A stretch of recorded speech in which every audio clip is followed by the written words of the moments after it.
Olá, turma, tudo bem com vocês? Espero que sim. Hoje nós vamos estudar sobre contos do nosso livro Aprender Sempre. Desde pequenos, nós estamos acostumados com vários contos tradicionais, não é mesmo? E hoje nós vamos estudar sobre como eles são estruturados: enredo, foco narrativo, tempo, espaço, entre outras coisas. Tá ok? Vamos lá?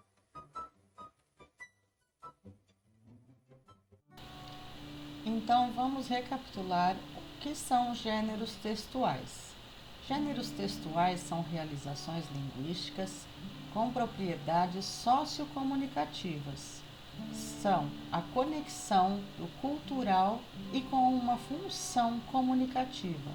São textos escritos, mas também orais. Nós temos os gêneros telefonema, sermão comercial, carta pessoal, aula expositiva, artigo de opinião, propaganda, lista de compras, cardápio, receita culinária e entre outras, como inquérito policial, blog, e-mail, são infinitos.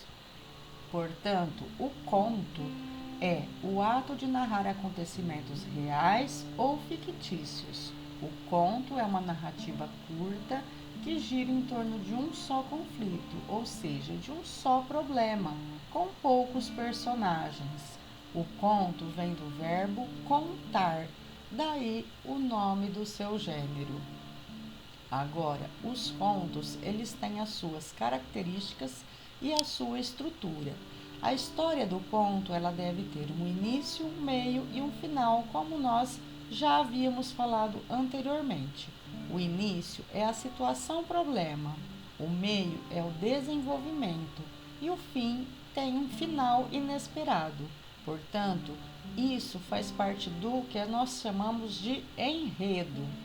A estrutura do conto também é a apresentação dos fatos, que também faz parte do enredo, depois a complicação ou a evolução, que é o meio da história, o clímax, que é onde vai se dar o desfecho, e depois a solução do desfecho ou desfecho. Então, essa é a estrutura, o enredo, o início, o meio e o fim do conto.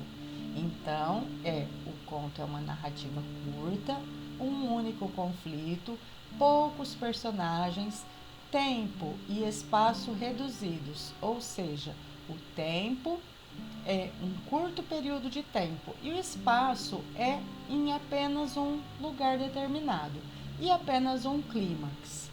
Não podemos nos esquecer que o conto tem narrador. O narrador também podemos chamar de foco narrativo e representa a voz do texto. Dependendo de como atua a narração, eles são classificados em três tipos.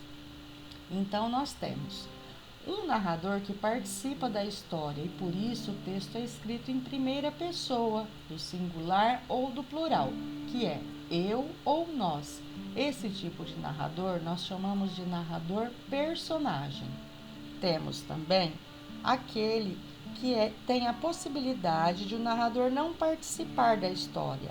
Ele só observa a situação de fora e faz o texto ser escrito em terceira pessoa, ou seja, ele, ela, eles ou elas. Esse é chamado de narrador observador. Temos também aquele que sabe de todos os fatos, mesmo que não participe da história. A sua compreensão costuma ir além dos acontecimentos e ele consegue narrar até mesmo os pensamentos e sentimentos dos personagens, como se tivesse um conhecimento sobrenatural. Esse é o narrador onisciente.